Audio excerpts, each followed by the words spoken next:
Nothing to rise and report. Consent agenda, can I have a motion. Max, secondly, First Jones, I would like to pull 5.2. pull 5.2.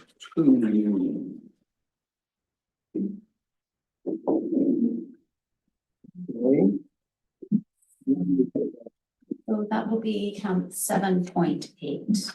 7.8. 7.8.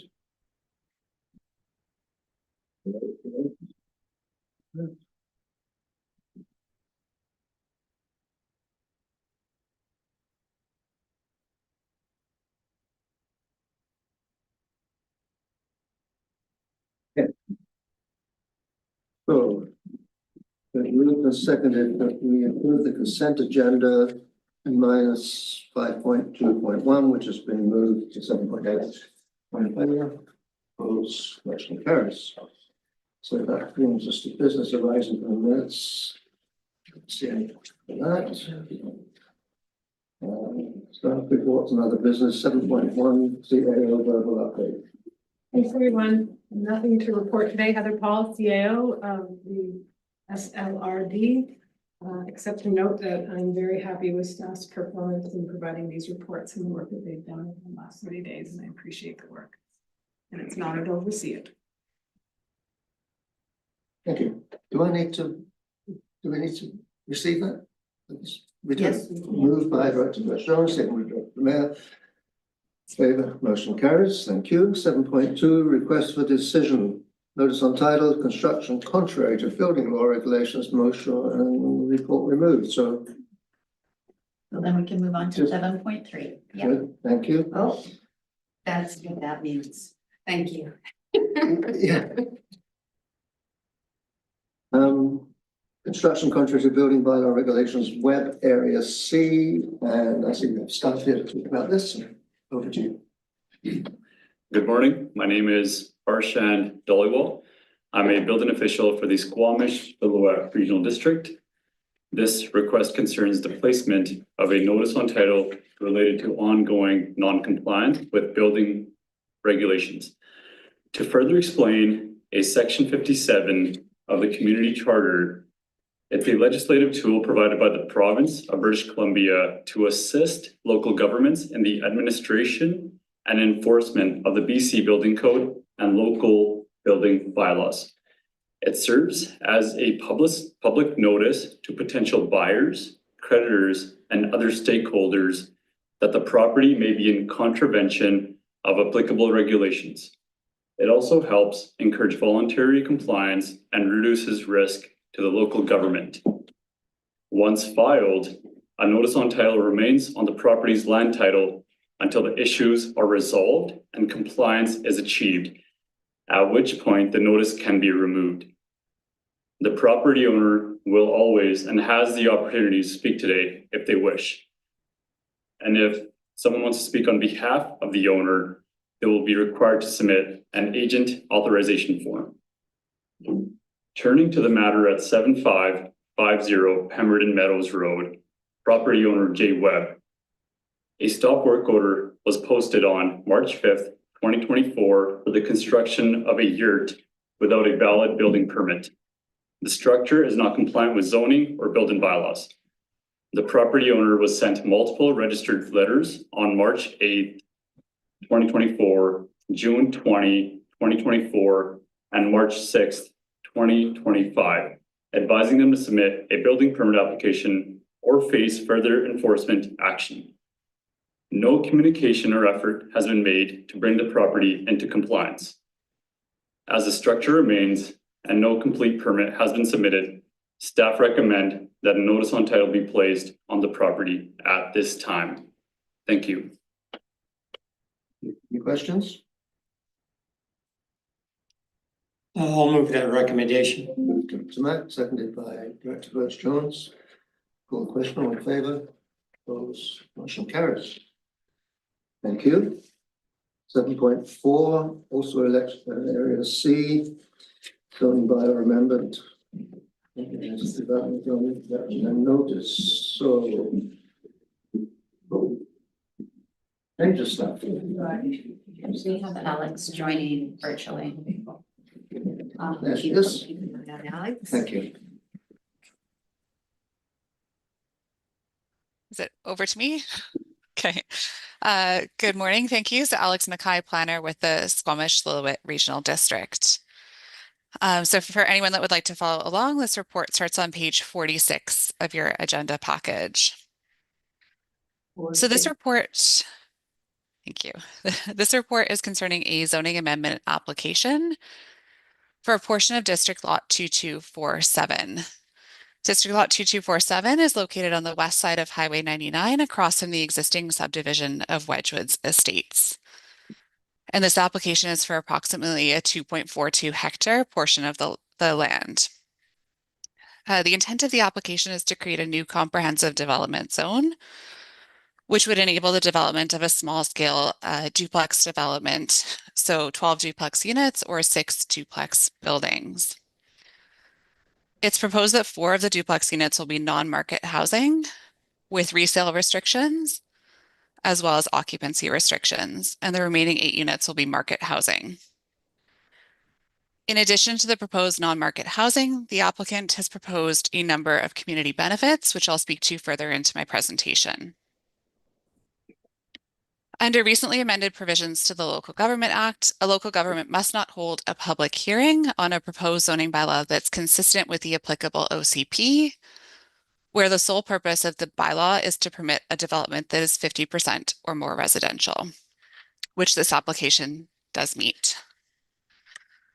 So again, this application proposes to address the need for family-oriented smaller scale housing as well as non-market housing in the region by way of 12 duplex units. 4 non-market for purchase housing units are proposed on one of the 3 new parcels. Those would be subject to covenants, which will restrict both ownership and prices. Those are contemplated to range in size between 1,600 square feet and 1,800 square feet. And the 8 market homes, the 8 market duplex units, are contemplated to range in size between 2,000 and 2,200 square feet. The non-market units would be subject to a Section 219 housing agreement, which will ensure affordability in perpetuity with a fixed appreciation rate. The ownership and occupancy of those proposed units would be restricted to individuals who are currently employed in the RMOW, Village of Pemberton, or SLRD, or those who have previously worked in those locations but are now retired and meet certain eligibility requirements. In terms of initial pricing for the non-market housing, it is proposed that that be determined in discussion with the applicant and consultants prior to adoption of the bylaw. And that's just in recognition of the fact that development costs are in flux at this time.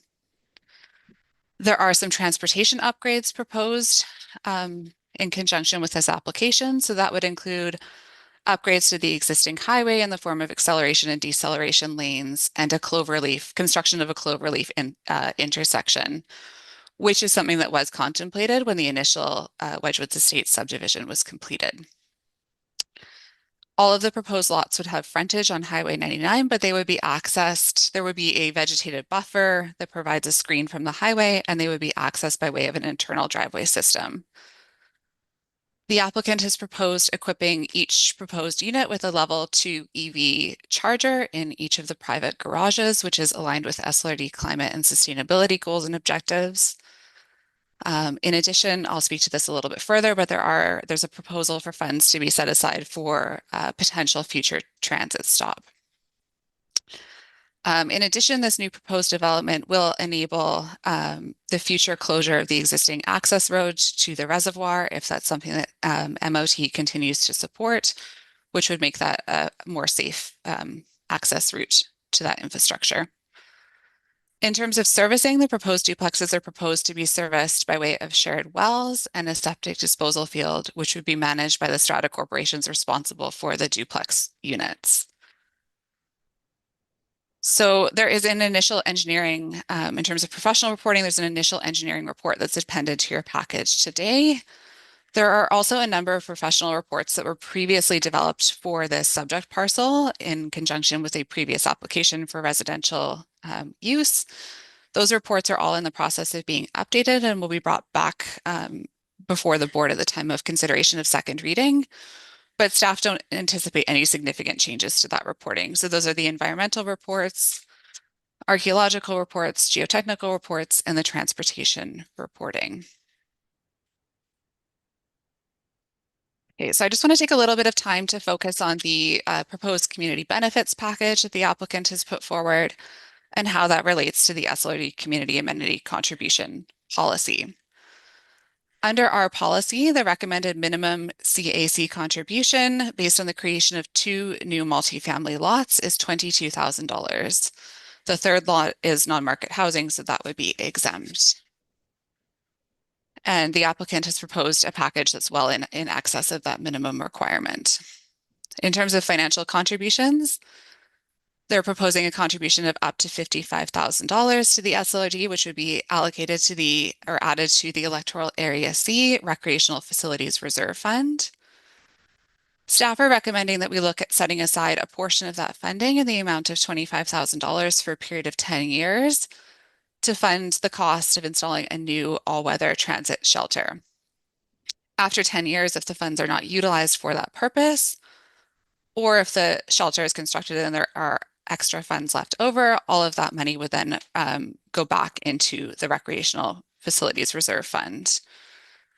They are also proposing $100,000 in monies toward the Sea to Sky Trail to fund work and improvements as identified by SLRD staff. They can decide where that money would need to go. In terms of construction or provision of tangible assets, I've already spoken about the non-market units, but I do want to highlight that they're only required under our policies, under the OCP, to do 15% non-market, whereas they're proposing a third or 33% of the units be non-market. In addition, the applicant is proposing to design and construct a play area as part of the common property for the duplex units. And there are also 2 proposed in-kind contributions, the first of which is a land donation. So the applicant is proposing that all of the remainder lands of District Lot 2247 would be donated to the SLRD following this development. So the total area for that is approximately 120 hectares, and that would enable the SLRD to determine any future use of those lands. And then finally, an SROW for trail access. So there's a very small portion of the existing mountain bike trail, Kill Me, Throw Me, that starts on the private property, which will become strata owned if this proceeds.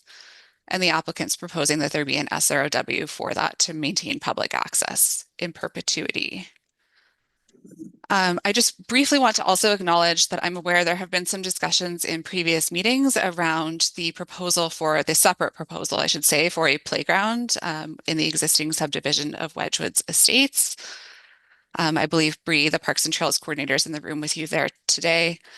Staff would recommend that that be considered separately. And the only reason for that is that if it becomes tied to the proposed funding as part of this application, it would likely delay that project, shovels in the ground for that project for another year.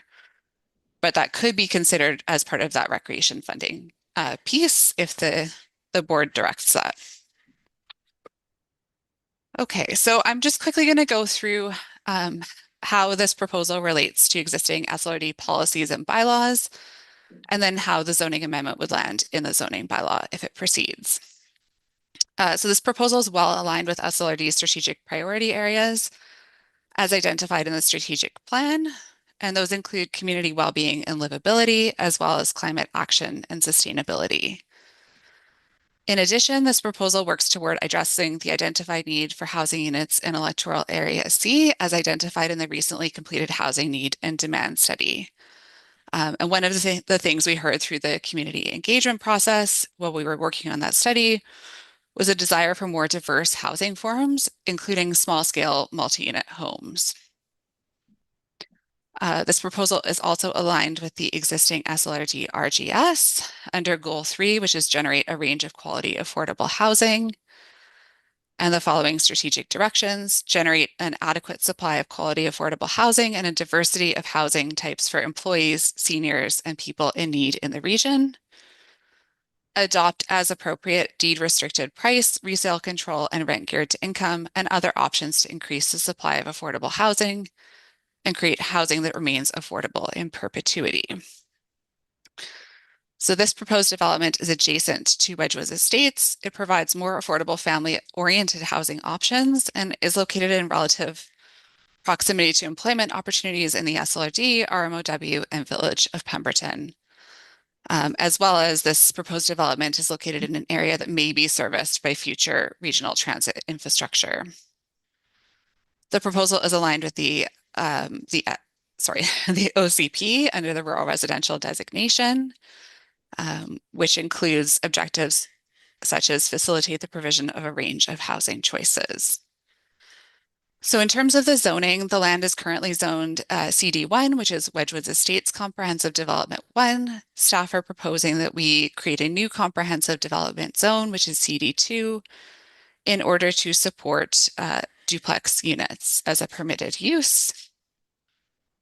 So staff are recommending that we proceed with the public notification process, that a public hearing will not be held in respect of this zoning amendment bylaw. I believe in the room with you today, you have the proponent as well as Director Needham, so I'll leave it there and happy to take questions. Thank you. Thank you, Alex.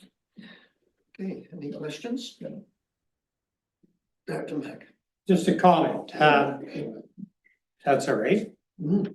No, I think this is a wonderful proposal and all the amenities are just a bonus to the whole corridor, right?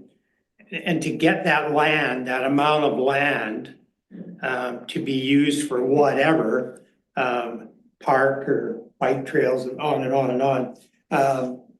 I think that's amazing. Where do you get that amount of land as a contribution in this day and age? So no, it's a really good deal.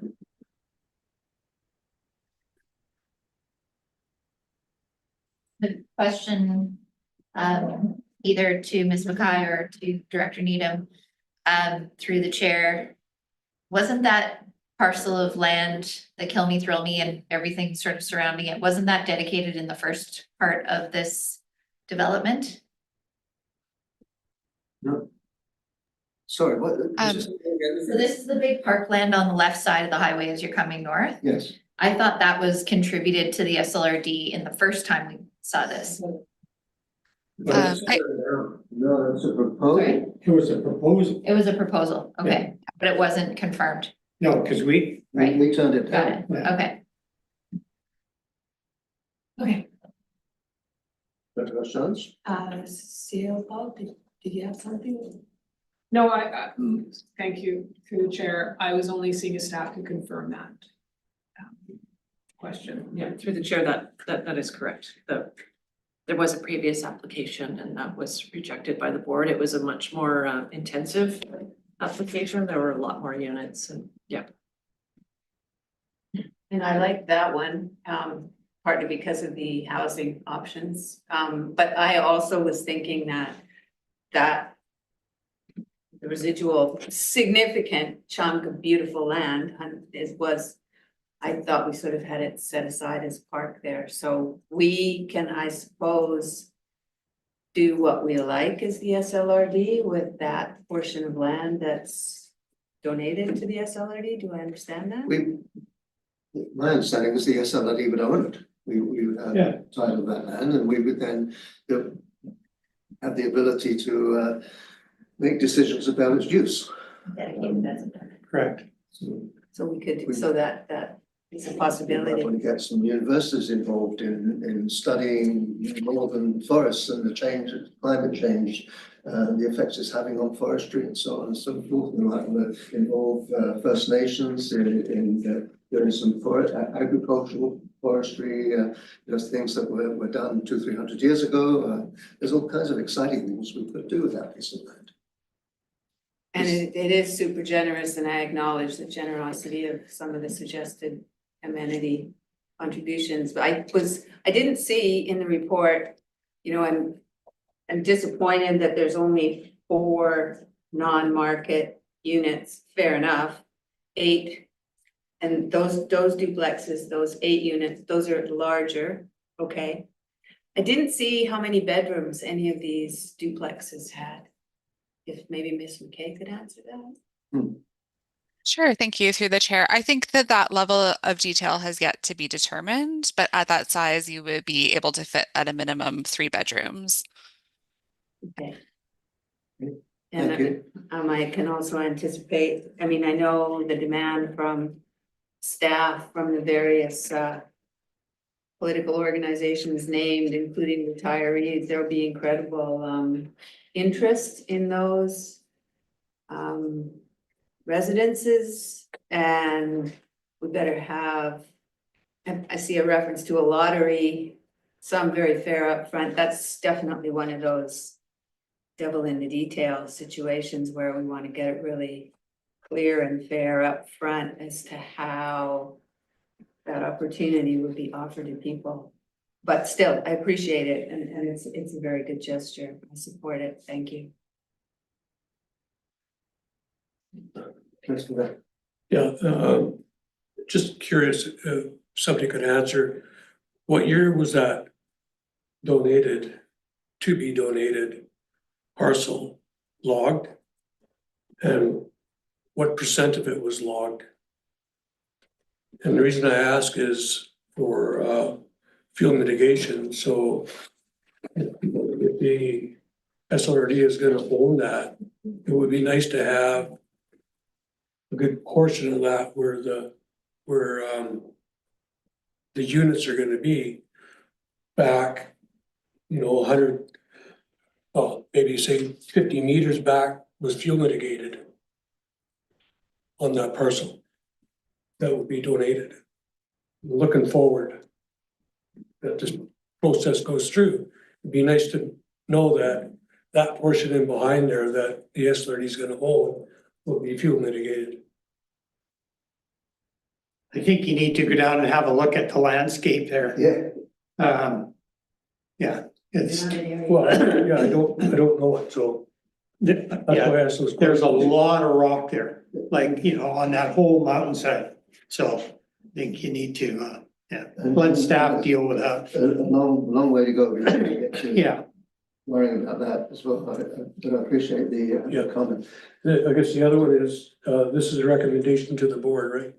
Well, I wanted to ask for some clarification on that, because I'm quite clear what we can decide and what the option one here, preferred option, that we proceed with public notification that a public hearing will not be held. Can we make that decision, or is that I want to move that option. is that? I'm not sure we have the ability to make that decision, do we? Can I? Through the chair, Kim Needham, Director of Planning and Development Services. The applicant has just notified me that the land was logged about 60 years ago. So to answer her question that was out there previously. And yeah, this is a committee of the board, so the committee would make a recommendation to the board. To the board. So you're going to move then? Yeah, move option one. I'll second it. And a second.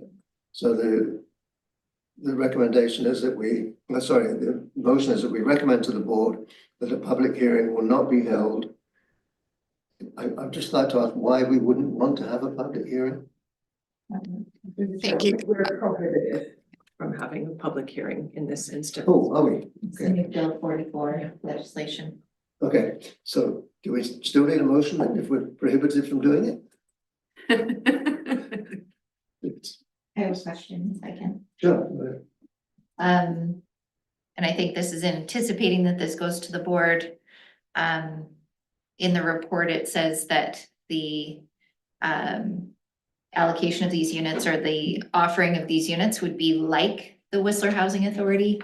But it doesn't say that it would be through the Whistler Housing Authority. And I understand that there are other municipalities and workplace locations that would be eligible for these units. How do they get managed? And I'm not expecting an answer right now, but I think it would be valuable to have that answer in advance of it going to the board so that we understand how not only the first sale of these units is allocated, but how subsequent sales of those units, because it feels like a burden on SLRD staff that is unanticipated at this time. We have 6 staff at the Whistler Housing Authority that manage resales, and it's not a simple process that just goes through the building department. So I would like that to be understood before it goes too far, so. It does actually specify in here that it will not be part of the Whistler Housing Authority. No, doesn't it? exactly. Yeah. So then who? There Yeah. is no regional housing authority here that can help. No, And I okay. don't think it would be the Squamish Housing Authority, so. Well, Scott, Okay, Oh, sorry, I beg your pardon. I didn't see that little. that's my job. Yeah. Thank you through the chair. Just to make a comment on that. So when we were considering the previous application for residential use on the subject property, there were some initial conversations that happened with the Whistler Housing Authority. And it is in the intent of staff to reopen those conversations and see if there is interest on their part to potentially manage these units into the future. But we haven't gotten to that stage yet. But those discussions will take place. We do recognize the need for a solid plan for how this will be managed in perpetuity. Thank you. So I'll come back to my previous question. If we're prohibited from having a public hearing, do we need a motion? It seems redundant to me, but some advice. I think there's notification, expectation of the community that communicating something that has always been done as a public hearing when you do a rezoning. And so in this case, given the new legislation at the province, prevents us from hosting, I think it's important to communicate that out as to why. Okay, Even though we understand why, the community that would be expecting a public hearing would be asking. And so proactively communicating that to the community is important. so I think if we note that our notice that there's not going to be one should make that explanation. Okay, I'll call the question on the motion. In favour, motion carries. We need something else.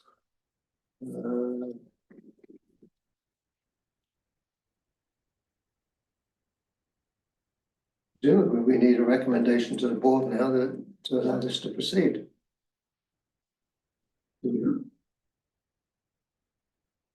I think that's what Russell just moved. Yeah, Russell just moved option one, and so that we'll be recommending that to the board, at least That we my don't know. following. yeah, Yeah, we'll be recommending option one to the Option board. one. That we don't have, so that, are we saying then We that don't have that any- automatically means that we are recommending that this project proceed? Don't we need a motion to say that? I don't think that's a delegated authority of this committee. It comes to the board anyway. So then we need a motion just to receive this then? No. no, because All we need is the motion we just made. Is that all we need? The motion that we just received is sufficient. Yeah, thank you. Okay, thank you very much. So I think we're done. Alex, thank you very much. Appreciate it. Thank you, Kim. I forgot to introduce. I'm sorry, I should have acknowledged that you were sitting there. Thank you for joining us. Thank you for the opportunity with us. Okay, so we're moving on. 7.5, information report, civic address, signage installation, grant research.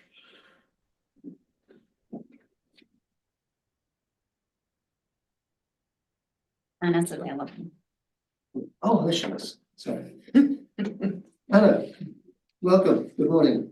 What would you like to tell us? Thank you, Chair. Good to see everyone. I'm a planner analyst with the SLRD. So this is an information report created in response to a resolution that directed staff to identify potential grant funding sources for civic address signage installation. Although there is an estimated 1,888 rural properties that are not vacant, it is likely that only a fraction of them require civic address. Our building inspectors have advised that it is primarily electoral area B where civic address signage is missing. Assuming that every single non-vacant residential property in area B requires an address, there will be just 332 properties. So this is an important consideration for today's discussion. Do we need to attempt to secure sufficient funds for non-vacant residential properties in all of the SLRD or just area B, which makes up about a fifth? And so in terms of funding sources, as outlined in the report, We could consider the UBCM Next Generation 911 funding stream. This one specifically outlines civic addressing signage as an activity eligible for funding. The other potential funding stream is the province's Disaster Resilience and Innovation Fund. Although civic address signage is not explicitly listed as an activity eligible for funding, there is a category called Other Innovative Projects that improve knowledge of risks and disaster risk reduction solutions, which would so the civic address signage would broadly sort of fall into that category. So that's something we could explore as well. So basically, we're looking for direction on area of focus. So all of the SLRD or just area B or just certain areas of the SLRD. And then also maybe feedback on the proposed next steps outlined at the end of the report. Thank you. Okay. Any questions? Questions, comments? Dr. Sturrows, Of course, I would like to do this in area B. And I was looking at that cost estimate of 83,000 and thank you very much for doing that footwork. Confirming how many non-vacant properties and so forth. And I do know that there are a few pockets in B that are actually not badly signed, but for the most part, we could do a lot better with civic signage. I think, if I can veer off for a second, I think we looked at that 911 NG 911 fund, and I believe CAO Paul can fill in the blank there. A comment on that is that it is the current funding application that's been in is already allocated for others. So this would be if and when there's future NG 911 funding in future years, which would delay. By at least a year. Yeah. Okay. So that's not an option, at least for this year. And, okay, and however, when I look at community work funds, when I look under disaster mitigation, I thought it was a possibility there, and that is some money that we actually already have in the bank for area B. So I was going to ask Colin Hodgkins when he was here later about that as community works funds, but maybe I can just suggest it here. Could we look at that as one possibility? Yeah. We have looked at that and there is potential. They're asking more detailed questions to confirm it. Okay, that's optimistic. anything else? No, I'll stop there, but I'm really happy. This is more information than we had before, and I see a possibility for actually doing this in area B at least. Thank you. Good, thank you. Dr. Matt? Yeah, I'm not too sure how many properties that in area A have addresses out on the road. And on the unoccupied, they may be unoccupied because they're non-resident property owners that have trailers and the rest of it that use their land. Especially at Gun Lake. And yeah, I'm not sure that, it's correct that most of the properties in area A have specific addresses.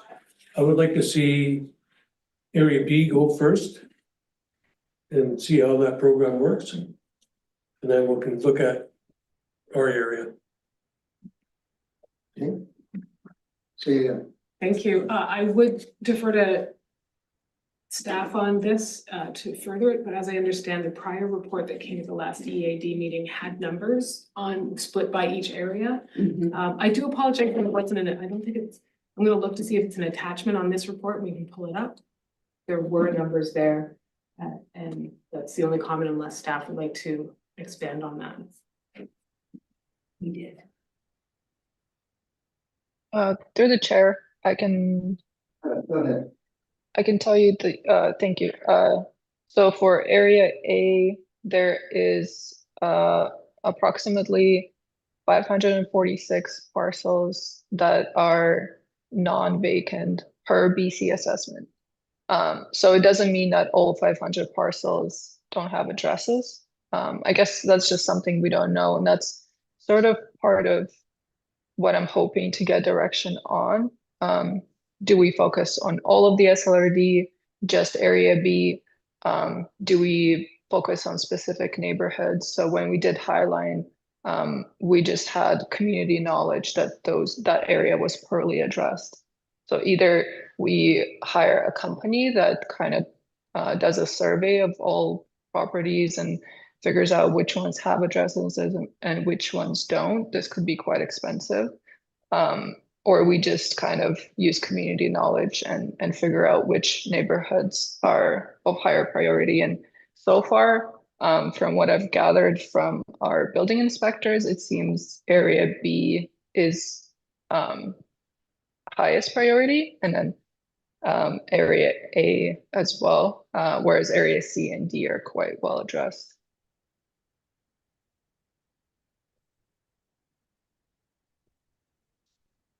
Okay, so what are the next steps? So we've got step one is determine areas of focus for future civic address sign installation projects. So are we suggesting we look at Area B? Clearly, Area B is at the top of the list, followed by A. Okay, And I don't know about the Area C and D directors, if you feel it's a huge gap in your areas or not. I think we should concentrate on Area B and Area A first.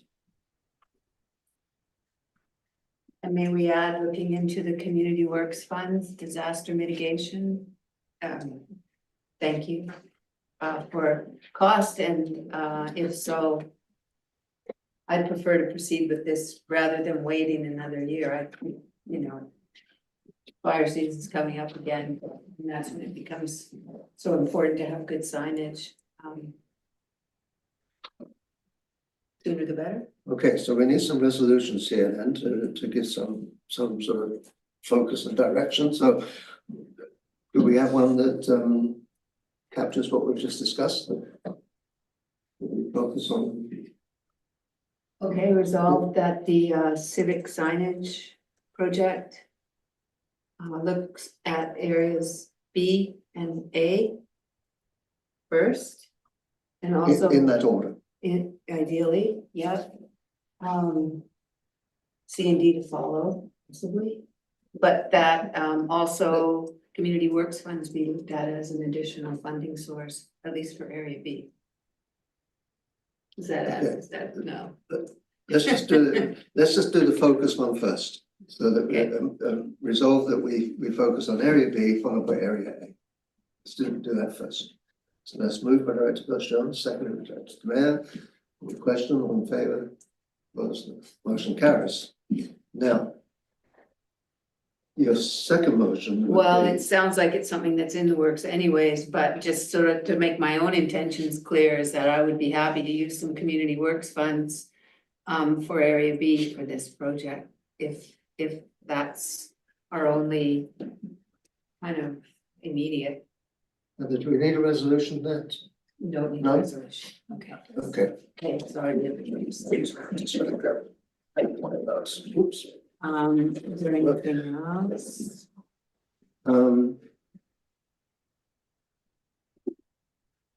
Just looking at the next steps there at the bottom of this report, do we need any other resolutions, or can we just leave that with staff to follow through as it is? Thank you. This is an information report, so there's no need for other resolutions for the next step. Okay, fair enough. Do we need to receive it now as well? Yeah, motion to receive, and thank you very much. Seconded by Director Mack. No question, all in favour, motion carries. Anna, thank you very much for this, appreciate it. Thank you, Chair. Bye.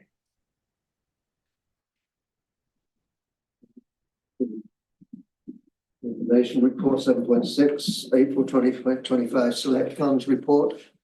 I see we have there with us.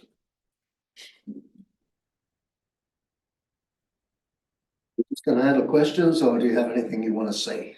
I'll just make a comment Sure. on that portal identification resolution that was outstanding. It did come from general select. So if we wanna reallocate that back to general select, it would be good to just have a resolution to do so. And I will note that that was from 2003, so 22 years ago. 23 years of Russell planning to decide if he's gonna use the Area C portal funds. Where Area A has spent them all, Area B spent most of them, Area D. Also doesn't have any sitting there, so this is just up to Area C, I think. I believe there was a small amount left in In B. area B as well, Yeah. 1,300. 1,300. And area C had the full 10,000. So that money would just go back into select funds? General select. General So that's select. where it originally Okay. came from, was general select. Okay, so can I have a motion to that effect? Tonight. If Russell makes it, I'll second it. Seconded. Sure. Acting Votes Jones. Any comments or questions? Oh, just a minute. Call the question, all in favour? Opposed, motion carries. Okay, so we'll leave that to you. Yep, I'll take care of that and then I'll open up to any other questions on the select funds report. Anybody else got any other questions? No, I'm good. Thank you.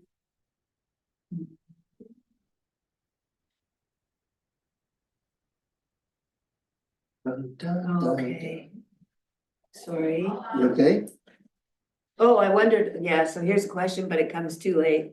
I could just throw mine into the civic addressing signage budget. Now I put it back into general select, so there it goes. There you go. I have no other questions or comments. Okay, then need a motion to receive this, moving Director Matt, secondary Director Votes Jones.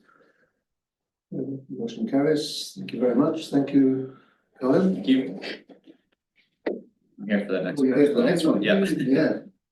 Yeah. Community Building Fund, Community Works Fund recommended to the regional board. Okay, This is a request for $80,000 from the Community Works Fund towards the Lillooet Rec Center revitalization project.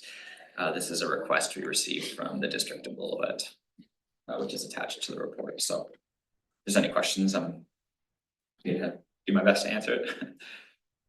No, I think this is a good fit for the community works funds and I'm really happy to move this resolution. moved by Director Votes Jones, seconded by Director Demaire. You guys have any questions or comments Well, after we vote, after we vote? And it's understood with the community works funds that there is an agreement that needs to be signed off. And I think it's referenced in here with the district of Lillooet. Yes, Yeah. we will get that going once. And that's understood. Thank you. Yeah, because it's not our land, we have to have a agreement. Okay, we'll call the question, all in favour, opposed, motion carries. You are post-motion comment. yeah, you got a little table there with area A. Yep. Having $60,925 available. Yep. I just need to make sure that's verified, because I only had about $450 left from last year, and I only got 45,000 this year. So if you can look into it and get back to me, I'd appreciate it. Yep, I will look into that. There is like a formula that reallocates interest based on spending levels within the areas, so I can send you something offline to confirm that. Thank you. Okay, any other comments?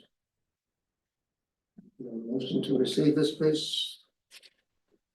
So moved, motion to receive. Mayor, call the question, all in favour, opposed, motion carries. Okay, Great, thank you.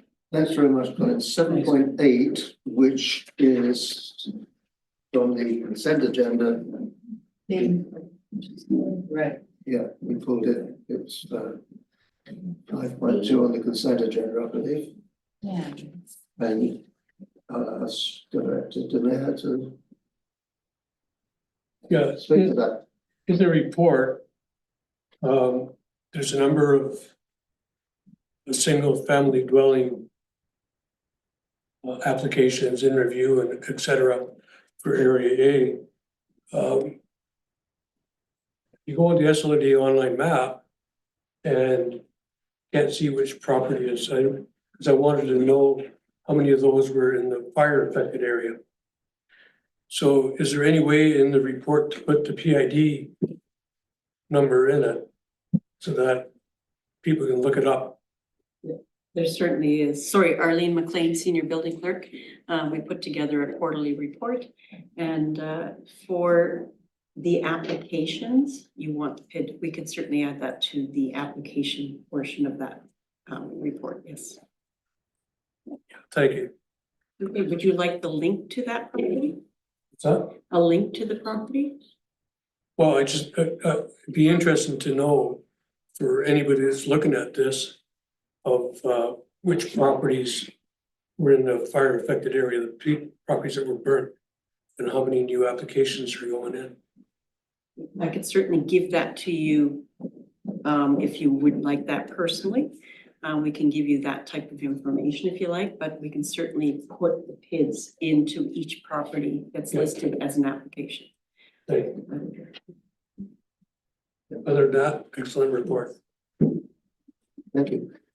Did you? Yeah, just thank you, just Heather Paul CAO, just a general comment that we are, Director Needham and I are working on how, especially with this department, planning and development and building, how we can make these reports have more accessible links that go straight to our GIS. So that is an ongoing discussion and we're just considering investments that need to be made, or it's just an addition. So Okay. just to note, thank you for supporting that idea that we're currently working on.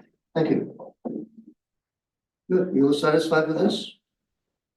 Good, well done, so I need, what do we need to do with that? Receive it, I guess. Just a motion to receive. Thank you. May I second? Lawrence, in favor, opposed, motion carries. Thank you. 7.8, that brings us now to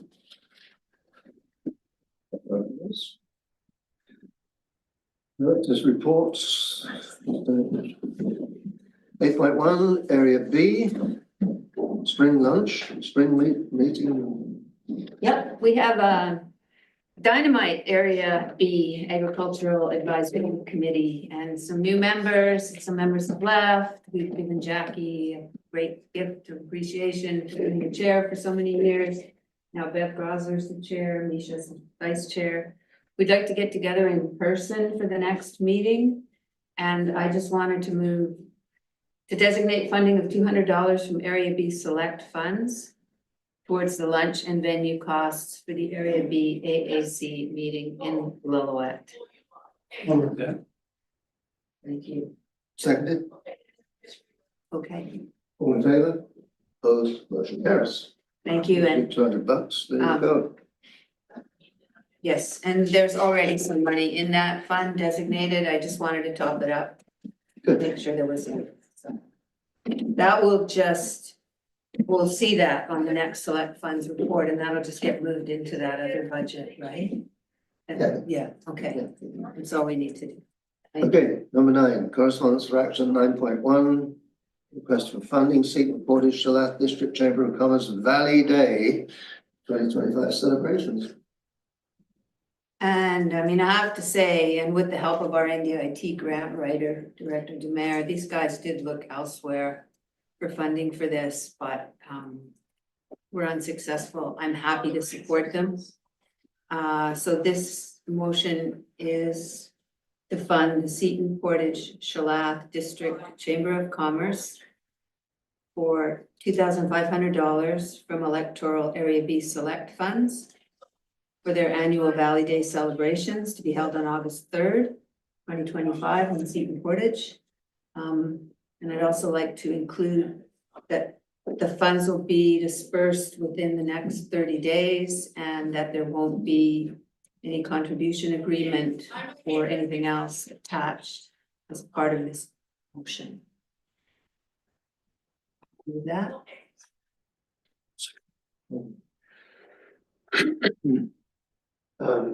Did you want to comment on that?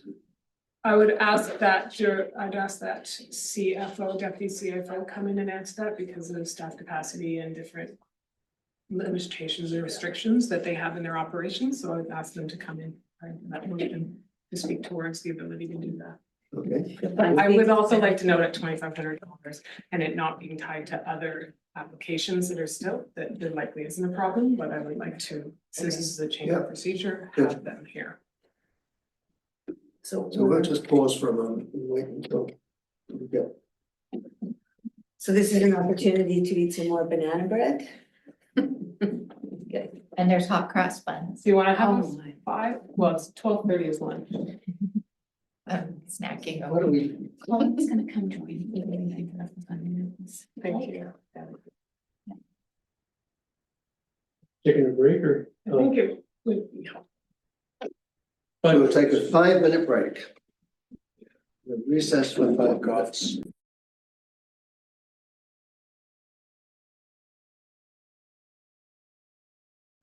Question we have. Well, the motion, there's some funding for Seton Portage, Shalat District of Chamber, $2,500 from electoral area B select funds, with the funds to be dispersed within 30 days and no contribution agreement is required.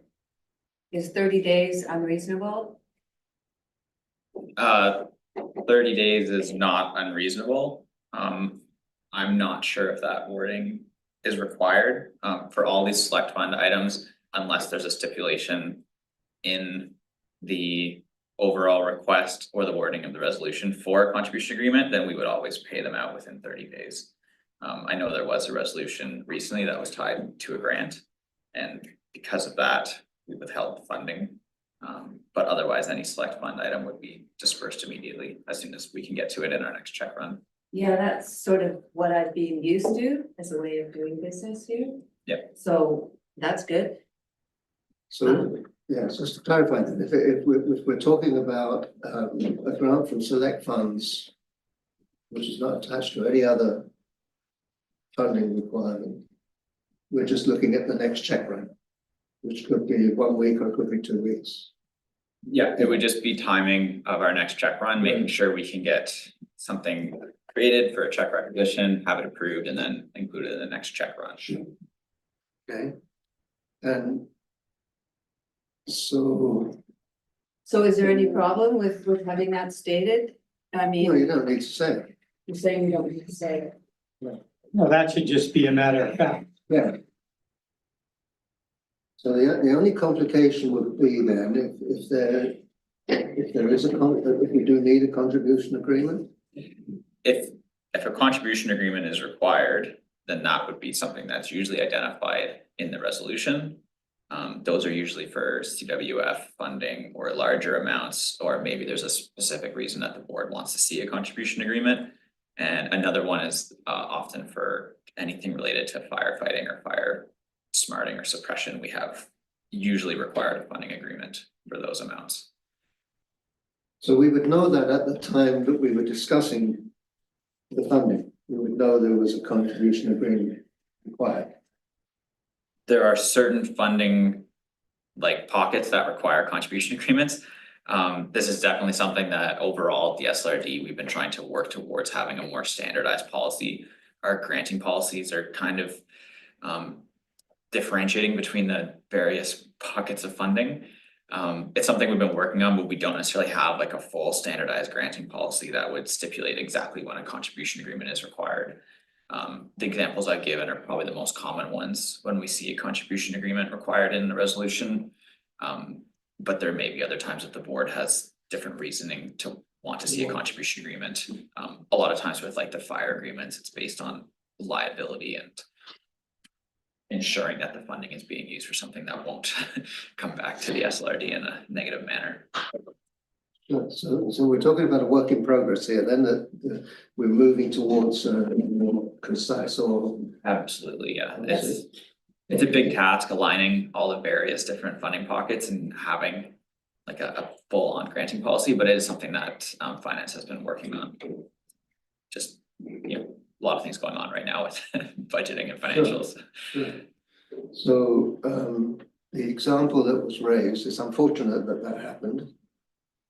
That something we perhaps weren't aware of at the time the decision was made, but normally we would move funds as quickly as we can. Yes, the one issue raised was kind of a one-off issue, and the fact that it was tied to a specific grant, we're still waiting to be approved. Anything else that it comes from select funds, we would send it immediately once we have approvals and it's included in the next check run. Okay. Are we okay with this? That's good. Good, So I was just gonna make a comment if that's okay. please.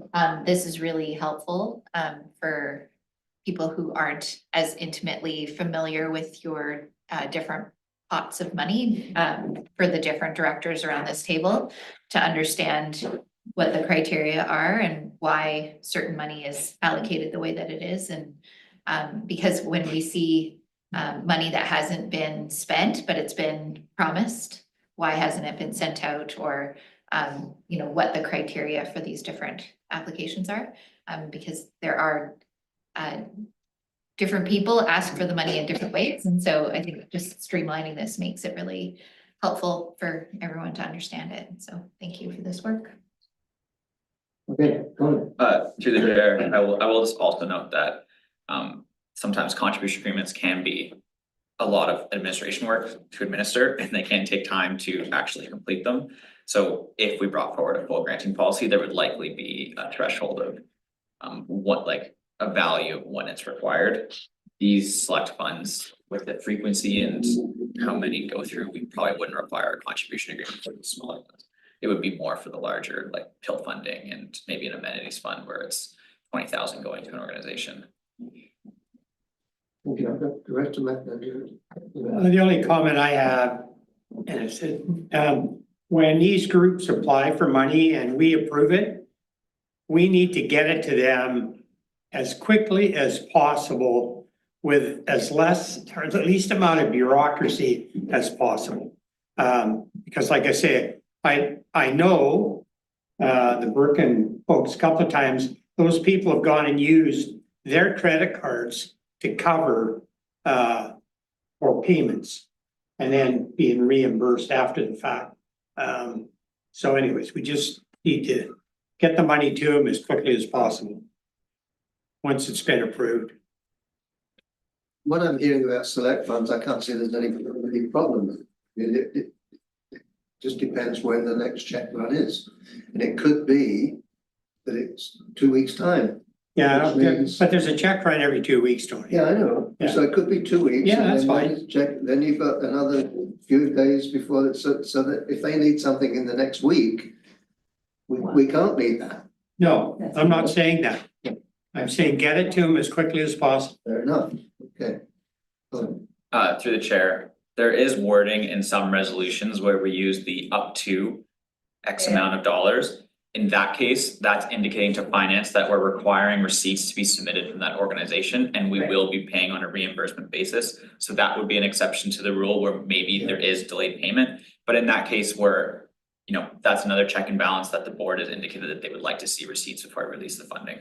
When we're just granting an X amount of dollars to an organization, that's when we send it out immediately. So we see that up to X amount as us requesting receipts, and then that might be an additional delay on us connecting with the organization and ensuring that those receipts have been received. Fair enough. Thank you. That's the matter. Yeah, I'd just like to ask a question on the process of developing the policy. And I presume the staff start working on the policy. When does the policy committee actually get to be involved? That's a good question. I don't have a timeline on that. We're still at like the preliminary stages of just Well, trying to. on the process. When does the policy committee get into the reviewing it and making recommendations? I'm not sure off the top of my head. This maybe. Let me just make this comment. We're a long way off our agenda from here. If we answered the questions that we had about that, when funding goes out, then Colin's answered those questions. Now we get into this whole process of how policy is developed. I'm not sure that maybe that's something we bring up with the board. I'm sorry, I thought I saw your hand. Thank you. I just wanted to say that there is a process for the policy committee to review it, and depending on how large the policy depends on the process, you'll see, I think members of this policy committee has seen everything from, we're going to do this, we're gonna do a thorough versus light, and this is your choice review, to here's a proposed template and what are your feedback, and it really just depends on the breadth of the policy, and it's decided time by time, to the procedures bylaw where there were surveys involved. A similar approach would be happening with the remuneration. And I think something like a policy that involves finance, there would necessarily need to be a bit more input from staff before it came to the policy committee, because there are all kinds of things that we don't know anything about. So that makes sense It's to never me. stopped us before. No. So the intent of my question was until the new policy is finalized and approved by the board, we're looking a long ways down the road. But in the interim, we can, as a working understanding, that checks will go out at the next reasonable sort of cycle, depending on workload and so forth.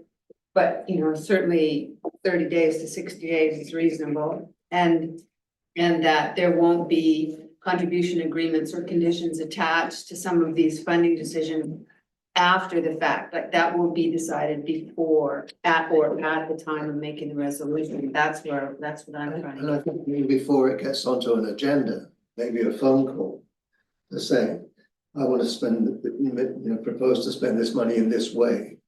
Do I need a contribution agreement? If you know it's something to do with fire services, or it's where we've had contribution agreements in the past, maybe you ask those questions before it even gets on the agenda, so that we know exactly what we're dealing with. I thank you. What's happening is that for the most part, as much as we can, finance identifies the need in advance. The issue, which is going to be addressed in not only this policy, but a process similar to maybe a low barrier PETUS example, is that it will have the same process. Right now, funding is being received in many different ways. And so a department has a very difficult time. Sometimes it's an email, sometimes it's from this person, sometimes it's over here, sometimes it's a copy days before. And in order to meet some of the deadlines, they're not able to review it as thoroughly, which is why finance does have a requirement to protect us from liability and legally, and they do make recommendations after the fact. One thing that we're discussing internally is that if that's noticed prior, that it would come to, we're hoping for the next meeting, whether it be EAD or board, but it kind of depends on delegated authority for amendment to that motion if it's recommended for legal purposes or liability purposes. Something that's currently being discussed.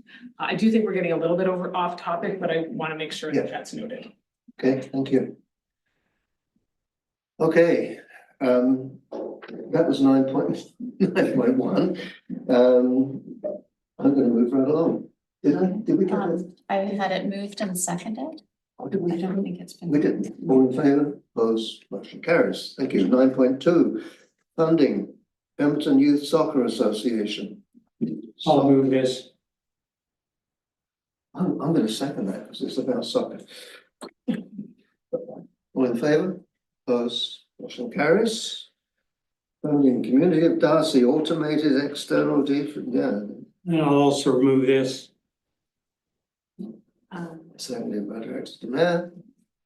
Any questions? Nothing? All in favour? Opposed? Motion carries. 9.4, funding Bridge River Valley Community Association Valley-wide Safety and Emergency Training Program. I'll have to declare a conflict of interest, as my daughter is an employee of BRVCA and my wife is on the board of the BRVCA. Thank you. So noted.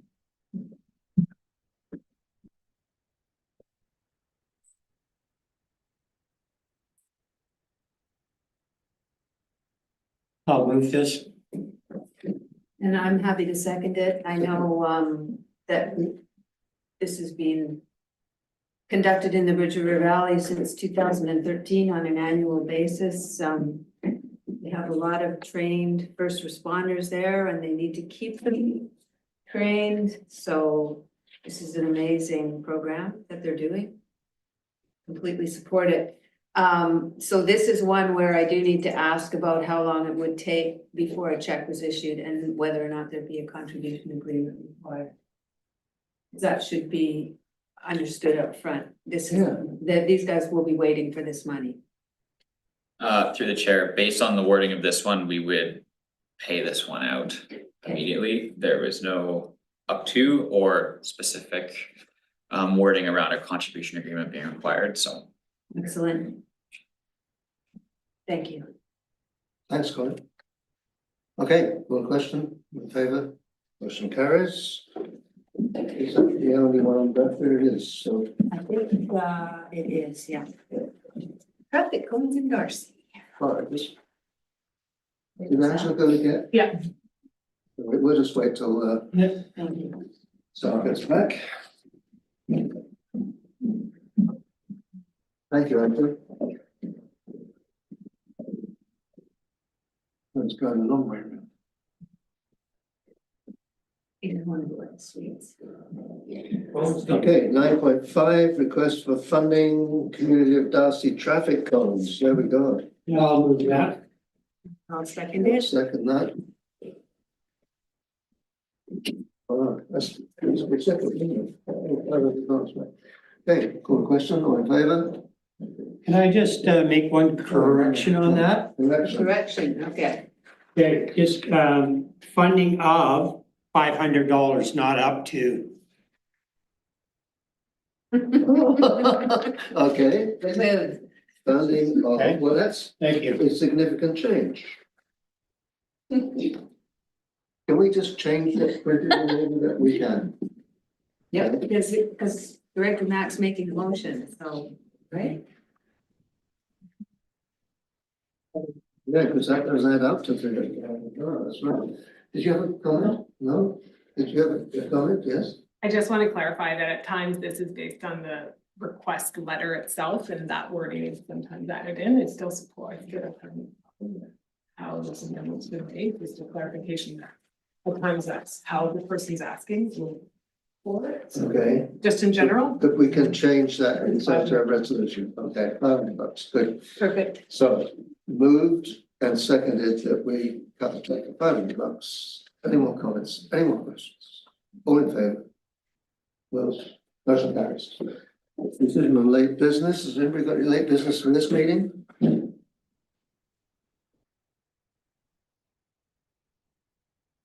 Okay, no late business. Director's notice of motion? No.